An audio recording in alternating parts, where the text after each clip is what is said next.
Hi viewers. Kejriwal ఒక్కసారిగా అష్టదిగ్బంధనం. ఒక ఆడది తలుచుకుంటే రాజ్యాలే తలకిందులు అవుతున్నాయంటే ఈరోజు మరలా ప్రూవ్ అయింది. ఢిల్లీలో నిన్నటి వరకు ఈ ఆమ్ ఆద్మీ పార్టీ రూలింగ్లో ఉంది. దాదాపు 62 స్థానాలతో బీజేపీ జస్ట్ 8 స్థానాలే. ఈరోజు బీజేపీ 40 స్థానాలు మెరుగుపరుచుకుంది, 48 స్థానాల్లో గెలిచింది. ఆమ్ ఆద్మీ పార్టీ 40 స్థానాల్లో తగ్గించేసుకొని ఓడిపోయి జస్ట్ 22తో సరిపెట్టుకుంది. అండ్ కాంగ్రెస్ ఎప్పట్లానే పెట్రోల్ కొట్టేటప్పుడు కానీ భయ్యా చూడు 0 ఉందండి, మన రాహుల్ గాంధీ అంటాడు చూడు, మామూలుగా ఎవరైనా అంటారు కదా, అలాగే రాహుల్ గాంధీ చూడు మొన్న మా జీరోని ఇప్పుడు కూడా 0 అన్నట్టు చూపించాడు. ఒక అది అయిపోయింది. సరే పాయింట్ వద్దాం. ఇమ్మీడియట్గా లెఫ్టినెంట్ గవర్నర్ ఒక ఆర్డర్ పాస్ చేశారంట. ఏంటది? ఢిల్లీ సెక్రటరియేట్లో ఒక చిన్న ఫైలు బయటకు వెళ్ళద్దు, ఏ ఒక్క సిస్టంలో కూడా డేటా ఎరేస్ కావద్దు. అది అష్టదిగ్బంధనం. ఎందుకంటే ఏపీలో వైసీపీ వాళ్ళు ఇక ఓడిపోతున్నాం మనం అనుకొని కొన్ని ఆల్రెడీ వాళ్ళు కాల్ చేశారు, తేడాగా మార్చేస్తున్నారు. ఇది తెలుసుకొని అప్పటికప్పుడు లాకులు గీకులు మొత్తం వేసేసారు. తెలంగాణలో డిలే అయింది, మొత్తం చేశారు. ఇక్కడ ఫైల్స్ తగలబెట్టారా, కంప్యూటర్ హార్డ్ డిస్క్ వెళ్ళిపోయినాయా, అవి అని అందరికీ తెలిసింది. What next? అలా ఇక్కడ ఢిల్లీలో కాకూడదు అన్నట్టుగా అక్కడ. తర్వాత కేజ్రీవాల్ ఆల్రెడీ ఓడిపోయాడు. ఈవెన్ కేజ్రీవాల్తో పాటు రిమైనింగ్ ఓడిపోయిన వాళ్ళు ఉన్నారు కదా, చాలా చోట్ల చాలా లో మార్జిన్తో ఓడిపోయారు. కారణం ఏంటి? తాము ఇండియా కూటమిలో భాగంగా ఉన్నా అందులో మేజర్గా ఉన్నటువంటి కాంగ్రెస్ పార్టీని కాదని హర్యానాలో పోటీ చేసి కాంగ్రెస్ ఆడ ఓడిపోవడానికి కారణం ఏంటి? కేజ్రీవాల్. దాంతో బీజేపీ గెలిచింది. మన హర్యానాలో ఈజీగా కాంగ్రెస్ గెలవాల్సింది. ఇప్పుడు ఢిల్లీలో కాంగ్రెస్ ఆమ్ ఆద్మీ పార్టీ పొత్తివిడి కనుక వెళ్ళినట్టయితే బీజేపీ ఓడిపోయేది. కానీ నీకు నువ్వే, నాకు నేనే, మీకు మీరే, మాకు మేమంటే మరలెక్కడ. హర్యానాలో ఆమ్ ఆద్మీ పార్టీ కాంగ్రెస్ని దెబ్బతీసింది. ఇప్పుడు కాంగ్రెస్ వచ్చేసి ఆమ్ ఆద్మీ పార్టీని దెబ్బతీసింది. ఆమ్ ఆద్మీ పార్టీకి ఈరోజు 43% ఓట్లు వచ్చాయి, కాంగ్రెస్కి 6.7% ఓట్లు వచ్చాయి. అంటే రెండు కలిపితే 49.7%. బీజేపీకి 48% ఓట్లు వచ్చాయి. మేబీ ఆమ్ ఆద్మీ పార్టీ కాంగ్రెస్ కలిసి ఉంటే ఇంకా ఓట్లు చేయలేవు. దెన్ ఇక్కడ బీజేపీ వచ్చిన ఇన్ని స్థానాలకి గెలిచేది కాదు. ఇద్దరి మధ్య మిత్రత్వం లేదు. సో కూటమి భాగం అన్నప్పుడు, మనమంతా ఒక టీం అన్నప్పుడు, అవతడు బలవంతుడు అనుకున్నప్పుడు, ఇక్కడ మీకు బలమన్నా లేకుండా మీరు ఒక టీం అన్నట్టుగా ఉంటే చూసాడు కూడా నీట్గా ఉంటుంది. అలా ఇక్కడ చేయలే.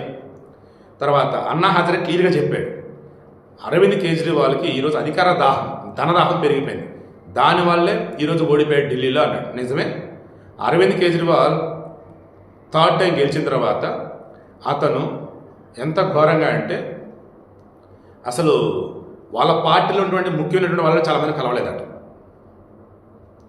అండ్ శీష్ మహల్ అని చెప్పేసి ఒక ఇల్లు అసలు బ్రహ్మాండంగా అంటే దాన్ని రెనోవేషన్ రకరకాలుగా అనుకోండి, ఏదైనా అనుకోండి, ఒక సీఎం అంటే సూపర్ కథన ఫీలింగ్ అన్న వేళ చూపించాడు. ఇంటిని సీఎంగా మాత్రం ఉండాలి. కానీ ఆమ్ ఆద్మీ పార్టీ అంటూ జనంతో నేను ఉంటాను అన్నట్టు లావిష్గా లగ్జరీగా చూపించుకున్నాడు. అది దెబ్బ కొట్టాను. ఇప్పుడు ఒక సీఎం అభ్యర్థి జైలుకి వెళ్ళాడు. అప్పుడు ఏం చేయాలి? సీఎంగా వేరెవరు నిల్చోబెట్టాలి. ఒక జయలలిత కానీ, ఒక లాలూ ప్రసాద్ యాదవ్ కానీ, హేమంత్ సోరెన్ కానీ, ఇలా మీరు రమణారెడ్డి తీసుకోండి.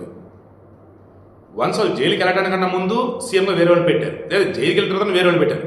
ఇతను జైలుకి వెళ్ళి జైలులో ఉన్న రోజుల తరబడి కూడా అతనే సీఎం అంట. దాంతో బయటకు వచ్చి కత్తిషీని పెట్టాడు. బట్ అప్పటికే డిలే అయిపోయింది. వీటన్నిటితోడు ఢిల్లీ లిక్కర్ కేసు, కవిత అప్పటి వరకు అవినీతికి దూరంగా ఉంటూ వాళ్ళ పనిదలు చూసుకుంటా పోతున్నారు. విద్యా వైద్యం అంటూ, విద్యా వైద్యం సూపర్. కానీ ఏమైంది? కవిత కోసమా లేదన్నప్పుడు మిగతా లిక్కర్ సిండికేట్ కోసమా ప్రభుత్వానికి సంబంధించి కొత్త పాలసీ రూల్స్ అటు ఇటు మార్చేశాడు. దెన్ అంటుకుంది, మైకిలి బురద అంటుకుంది, అవినీతి మారక. వాటిని క్లియర్ చేసుకునేంత టైం ఉందా అంటే ఉన్నా సరే తెలుసుకోలేకపోయారు. దాంతో జైల్లో ఉండాల్సి వచ్చింది. అది జనానికి అర్థమైపోయింది. సో కవిత వల్ల తెలంగాణలో కూడా బీఆర్ఎస్ లోక్సభ ఎన్నికల్లో ఒక్క స్థానం కూడా గెలవలేదు. అది నిజం. అసెంబ్లీ ఎన్నికల్లో అంత ఘోరంగా ఓడిపోయారంటే మేబీ కవిత లిక్కర్ కేసు ఉన్నది రీజన్. ఢిల్లీలో ఇప్పుడు అరవింద్ కేజ్రీవాల్ దారుణంగా ఓడిపోయారంటే reason, one of the reason ఈమె.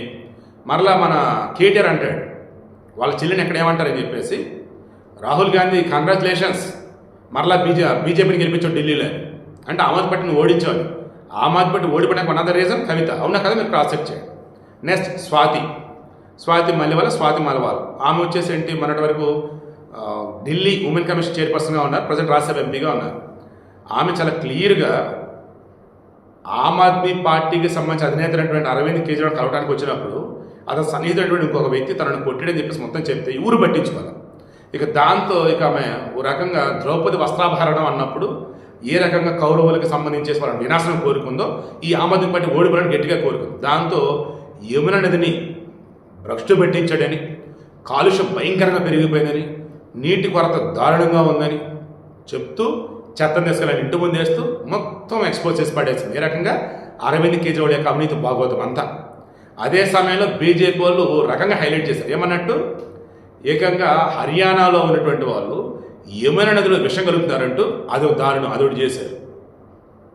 దాంతో బీజేపీలు ఆ యమున నదిలో నీళ్లు తాగేసి మేము తాగామంటూ అసలు అంత ఘోరంగా ఎలా అంటాడు ఈ మనిషి అంటూ అది హైలైట్ చేశారు. దానికి తోడు చేతుల అరవింద్ కేజ్రీవాల్ చేసిన అతిపెద్ద తప్పుడు పని అది నో డౌట్. ఏంటి, ఢిల్లీలో మేము అధికారంలో ఉన్నాం, బట్ సెంట్రల్లో వచ్చేసి బీజేపీ అధికారంలో ఉంది. మేము ఇక్కడ అధికారంలో ఉన్నాం, వాళ్ళు అక్కడ అధికారంలో ఉన్నారు. రెండు ఆపోజిట్. దాంతో వాళ్ళు మాకు కోఆపరేట్ చేయట్లా. మేము మంచి పనులు చేద్దామన్నా వాళ్ళు మమ్మల్ని ముందుకు పడినవట్లా. అంటే ఏమంటున్నాడు, సింపుల్, ఇక్కడ ఒకే పార్టీ అక్కడ ఒకే పార్టీ అధికారంలో ఉంటే ఢిల్లీలో మేలు జరిగింది, ఢిల్లీకి మంచి జరిగింది అని చెప్పేసి ఓపెన్గా చెప్పేశాడు. దాంతో అవునా సరే అయితే బీజేపీని గెలిపించుకోండి అని చెప్పేసి అనేసారు. క్లియర్ అక్కడ కూడా. తర్వాత ముస్లిం vote బ్యాంక్ని Congress చీల్చింది, MIM చీల్చేసింది, Aam Aadmi party చీల్చేశారు. ఇక హిందువులకు సంబంధించి చూసుకుంటూ ఉన్నప్పుడు అవునన్నా కాదన్నా మిడిల్ క్లాస్ వాళ్ళు ఆమ్ ఆద్మీ పార్టీకి సపోర్టు. బట్ హిందువులకు సంబంధించి భయంకరమైన వ్యతిరేకతని ఈ అరవింద్ కేజ్రీవాల్ మూట కట్టుకున్నాడు తన పనుల ద్వారా, తన వ్యాఖ్యల ద్వారా. ఇక దేశభక్తి విషయంలో ఖలిస్తానీ వాళ్ళతో ఫోటోలు, మీటింగులు, వారికి సపోర్ట్గా పనికిమాలిన పనులు చేయడంతో ఇక విరక్త కలిగింది ఒక్కొక్కరికి. నేను మరలా ఇక్కడ వైసీపీ వాళ్ళు వస్తారు ఖచ్చితంగా కింద కామెంట్లు పెడుతూ అంతా బాగా చెప్పారు, మరి వైసీపీని ఎందుకంటారు మీరండి. ఇప్పటికీ అదే అంట. ఏపీలో వైసీపీకి మన 2024 ఎన్నికలలో ఆ 38-39% మంది ఎవరు ఓట్లు వేశారు. వాళ్ళు ఎవరు ఇప్పటికీ నాకు అర్థం కావట్లేదు. ఏం డెవలప్ చేశారని జగన్మోహన్ రెడ్డికి ఓట్లు వేశారు, ఏం మంచి చేసని చెప్పి జగన్మోహన్ రెడ్డికి ఓట్లు వేస్తారు, నాకు ఇప్పటికీ అర్థం కావట్లేదు. ఢిల్లీలో ఇంకా ఆమ్ ఆద్మీ పార్టీ అన్నప్పుడు విద్య, వైద్యం బెటరు, పరిపాలన అన్నప్పుడు ఇంతకుముందు వాళ్ళకన్నా బెటరు. అయినా సరే 43% ఓట్లే వచ్చాయి. అందుకు ఏంటంటే బీజేపీ వాళ్ళు ఏం చేశారు, ఆమ్ ఆద్మీ పార్టీ అభ్యర్థులు ప్రకటించే వరకు ఆగారు, ఆమ్ ఆద్మీ పార్టీ ఎన్నికల వాగ్దానాలు ఇచ్చేవరకు ఆగారు. దెన్ ఆమ్ ఆద్మీ పార్టీ కన్నా బెటర్ వాళ్ళని నిల్చోబెట్టారు, ఆమ్ ఆద్మీ పార్టీ కన్నా బెటర్గా వాగ్దానాలు ఇచ్చున్నారు. అండ్ అన్నా హజారేతో ఒక వీడియో రిలీజ్ చేయించారు. ఏమని, మీరు దేశం కోసం త్యాగం చేసి మీకోసం నిలబడే వారిని గెలిపించుకోండి అని తప్ప అవినీతి పరులను గెలిపించొద్దని చెప్పేసి ఒక స్టేట్మెంట్ ఇప్పించేశారు. అవునన్నా కాదన్నా ఆ ఎఫెక్ట్ మొత్తం కూడా ఆమ్ ఆద్మీ పార్టీ మీద అరవింద్ కేజ్రీవాల్ మీద పడింది. సో ఓవరాల్ ఇవన్నీ కలగలిపే ఈరోజు కేజ్రీవాల్ దారుణంగా ఓడిపోయాడు. ఓ రకంగా రానున్న రోజులలో ఆమ్ ఆద్మీ పార్టీ కనుమరుగవటం ఖాయం. ఎందుకంటే కీలకమైనటువంటి వాళ్ళు ఇప్పుడు ఆ పార్టీలు ఎవరో గెలవాలా. ఈవెన్ పంజాబ్లో వాళ్ళతో ఉన్న నెక్స్ట్ టైం ఎలక్షన్లో గెలవటం కష్టం, ఎందుకంటే అక్కడ కూడా వ్యతిరేకత వస్తుంది. ఇంకా మిగతా రాష్ట్రాలు అన్నప్పుడు ఇప్పుడు ఉన్నటువంటి కేజ్రీవాల్ చూసి ఎవరు కూడా ఆమ్ ఆద్మీ పార్టీ మాదంటూ ముందుకు వచ్చే పరిస్థితి కనిపించలేదు, నాకైతే అనిపిస్తా. సో ఆడవారు కవిత మాట విని ఆ రకంగా, ఆడవారు స్వాతిని తన్ని ఆ రకంగా, ఓవరాల్గా అన్నప్పుడు గృహిణులు వచ్చేసి ఏం జరుగుతుందంటే క్రాస్ చెక్ చేసుకొని ఇక వద్దు అనుకున్నారు, కేజ్రీవాల్ ఇంటికి పంపారు.